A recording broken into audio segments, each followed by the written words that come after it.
Hello guys, welcome to my YouTube channel. It's me Sanhita. ఈ video అయితే ఖచ్చితంగా end వరకు చూడండి, పాస్ చేసి చూసినా పర్లేదు. ఎందుకంటే ఇది నాకు చాలా స్పెషల్ అనమాట. బికాస్ ఎప్పుడు మా డాడీకి నేను ఏ హెల్ప్ చేయలేదు, ఇది ఒక చిన్న హెల్ప్ చేయాలనిపించింది. సో అందుకే చేశారనమాట. అసలు నాకే ఆశ్చర్యం వేసింది, నేను కూడా ఇలా చేస్తానా అనిపించింది అనమాట. వీడియో తీసుకున్నాను నేను, అలా దాచిపెట్టుకుందాంలే అని. సో అలానే యూట్యూబ్లో పెట్టేస్తే బాగుంటుంది కదా అనిపించింది. సో అందుకే ఇది మీతో నేను షేర్ చేసుకుంటున్నాను. మా డాడీ ఏం చేస్తారంటే డెకరేషన్ వర్క్, ఈవెంట్స్ చేస్తారనమాట. సో నాకు ఎందుకో మా డాడీకి ఏదో ఒక హెల్ప్ చేయాలనిపించింది. సో అందుకే నేను మా డాడీకి చెప్పాను. ఆ రోజు నెక్స్ట్ డేకి మా డాడీకి మంగళ స్నానాలు ఉన్నాయి. సో హల్దీ ఉంది. సో దానికోసమని కింద అంతా డెకరేషన్ చేస్తారు కదా. సో దానికి నేను హెల్ప్ చేస్తాను, మొత్తం నేనే చేస్తా అని చెప్పానమాట.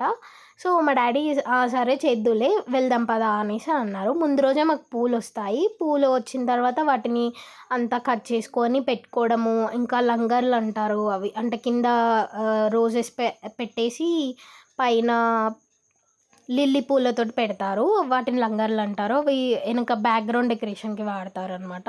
సో అవి ముందు రోజు మేము ప్రిపేర్ చేసుకున్నాము. ఇంకా నెక్స్ట్ డే మార్నింగ్ మా డాడీ వాళ్ళు వెళ్ళారు. వాళ్ళకి 4:30 వరకు మాకు ఇచ్చేయమని చెప్పారు. సో మేము 4:30 వరకు ఇచ్చేయాలి కాబట్టి మేము 2 o'clockకి తినేసి ఇంకా వెళ్ళామన్నమాట.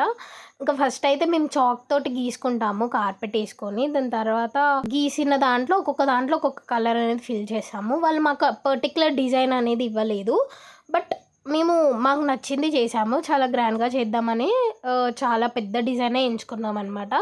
ఎందుకంటే నాకు టార్గెట్ లెక్క ఫీల్ అయ్యాను. నాతో పాటు ఒక అమ్మాయి కూడా వచ్చింది, తన friend as well as sis also. నీకు ఇలా హెల్ప్ చేస్తాను అని అంది. సరే చెయ్యి, అందులో ఏముందిలే అనేసి అని అన్నాను. ఇంకా అక్కడికి వెళ్ళిపోయిన తర్వాత మేమైతే స్టార్ట్ చేసామన్నమాట. It's take 2.5 hours. మాకు 2.5 hours పట్టిందనమాట ఈ టోటల్ కంప్లీట్ డిజైన్ కంప్లీట్ అవ్వడానికి.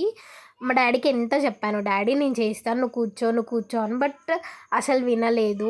త్వరగా చేస్తేనే కంప్లీట్ అవుతుంది అని. బట్ నీకు చెప్పాను కదా నేను హెల్ప్ చేస్తాను అనేసి, మొత్తం నేనే చేస్తాను అనేది. బట్ వినలేదు. కొంచెం అలా కూర్చుంటున్నాడు, కొంచెం మళ్ళీ చేస్తున్నాడు అనమాట. అంటే వర్క్ అనేది కంప్లీట్ అవ్వాలి కాబట్టి. బట్ ఫైనల్ అవుట్పుట్ అయితే వేరే లెవెల్ వచ్చింది అసలు. పెళ్ళి వాళ్ళు చాలా హ్యాపీగా ఫీల్ అయ్యారనమాట, చాలా బాగుంది అనేసి. అండ్ అక్కడ వాళ్ళు ఆశ్చర్యపోతున్నారు కూడా, ఏంటి ఆడపిల్లలు ఇద్దరు చేస్తున్నారు అనేసి. నాకు భలే అనిపించింది అసలు వాళ్ళు మాతోటి ఇలా అంటూ ఉంటే. We felt very happy actually. బాగుంది ఫీలింగ్. అసలు ఎలా చెప్తారో ఫీలింగ్ని నాకు అసలు ఇప్పటికీ అర్థం కావట్లేదు. Because it's such a nice feeling. మా డాడీకి హెల్ప్ చేయడం, వాళ్ళు మమ్మల్ని అలా అనడం, అసలు వేరే. అసలు ఆ ఫీల్ మళ్ళీ ఇంకా రాదు అనుకుంటున్నాను నేనైతే. So and the final output is like this. అసలు ఎంత బాగా అనిపించిందో చూస్తుంటేనే, అసలు వావ్ అనిపించింది. చూద్దాం దీనికి ఎన్ని లైక్స్, ఎన్ని షేర్స్, ఎన్ని కామెంట్స్ వస్తాయి. చెప్పడం మర్చిపోయా, లైక్, షేర్, సబ్స్క్రైబ్ మరి.